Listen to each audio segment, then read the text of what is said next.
Right now, somewhere in the world, someone is lighting up. Maybe it's legal where they are. Maybe there's a shop down the street with warm lighting and a guy behind the counter describing strains like a wine sommelier. Maybe it's a back porch, a festival field, a dorm room with a towel shoved under the door. It feels modern. It feels like a thing we argue about on ballots and podcasts. A very now habit with a very now set of opinions attached. But it isn't. Cannabis is one of the oldest plants human beings ever bothered to grow. Not one of the oldest drugs, one of the oldest crops. Period. Older than writing. Older than the wheel. We were farming this thing while most of the planet was still working out farming at all. So the question is, when did we start? And more specifically, who looked at a plant and thought, I wonder what happens if I set this on fire and breathe it in? Let's go back to the beginning. And the beginning is not what you'd expect. In 2021, a team led by a researcher named Guangpeng Ren published a study that quietly reset the whole timeline. They sequenced more than 100 cannabis genomes from around the world. Wild plants, farm plants, everything they could get. And when they traced the family tree back, all the branches pointed to one place, East Asia, roughly 12,000 years ago. Think about that. 12,000 years. That puts cannabis right there at the very dawn of agriculture, shoulder to shoulder with wheat and rice as one of the first plants we ever domesticated. But here's the thing. They weren't growing it to get high. They were growing it for rope. Hemp, the tall, fibrous, boring version of this plant, makes exceptional cord.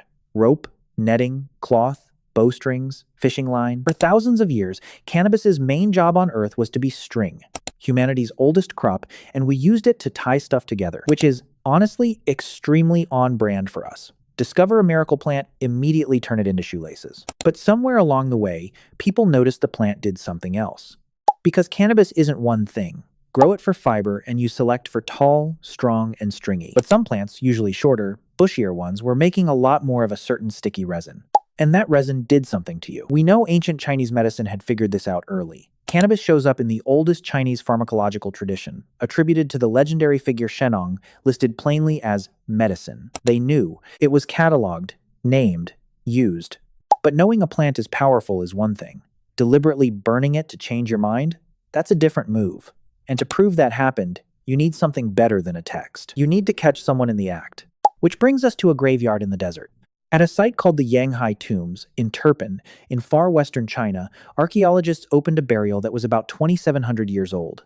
Inside was a man, and beside him, someone had carefully placed nearly 800 grams of cannabis.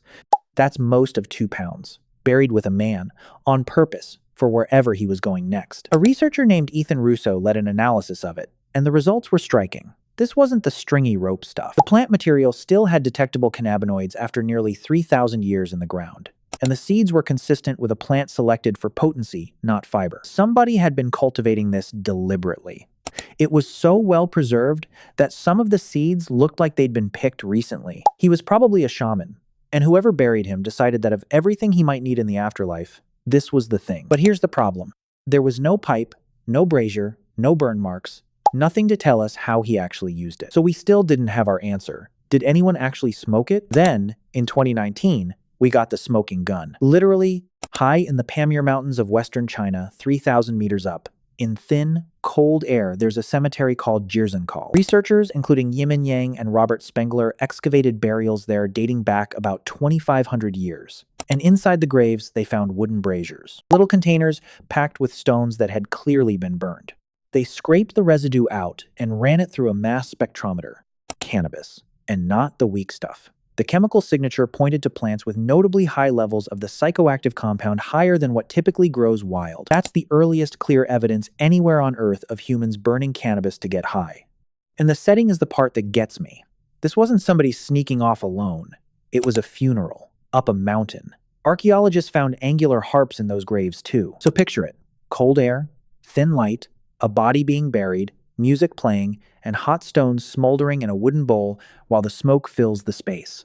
That's people getting high at a funeral 2,500 years ago. And here's what makes this so important. There's a Greek historian named Herodotus who, around 440 BCE, wrote about a people called the Scythians, horse nomads of the steppe. He described them building small tents, heating stones red hot, and throwing hemp onto them. And he said they'd howl with pleasure at the vapor. For centuries, scholars read that and rolled their eyes. Herodotus had a reputation.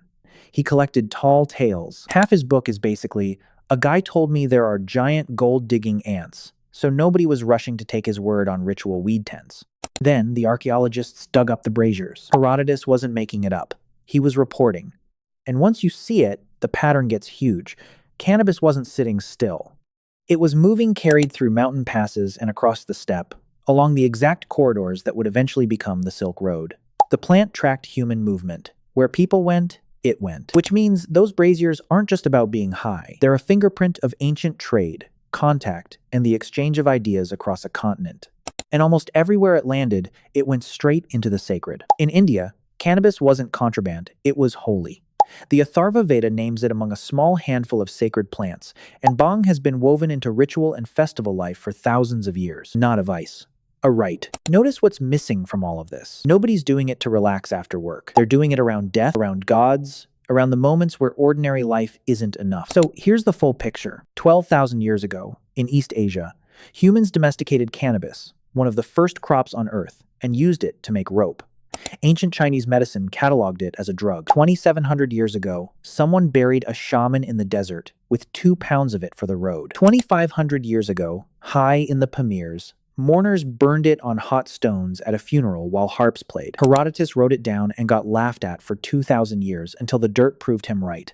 And in India, it never was a drug at all. It was a sacrament. Which brings us back to whoever's lighting up tonight. That thing that feels so modern, so contemporary, so tangled up in laws and headlines and arguments. It's one of the oldest relationships our species has with any living thing. 12,000 years of it. People were doing a version of this before they had an alphabet to describe it with, before the wheel, before almost anything. We didn't invent this, we inherited it. And maybe the honest thing to admit is that the plant was never really the point. Humans have always gone looking for a door out of ordinary consciousness through smoke, through drink, through drums, through fasting, through prayer. The doorway changes, the knocking doesn't. So the next time someone tells you this is a modern problem, remember, 2,500 years ago, someone carried this plant up a freezing mountain, set it alight, and used it to say goodbye to someone they loved. If you want more of these little origin stories about why we are the way we are, stick around. There are plenty more where this came from.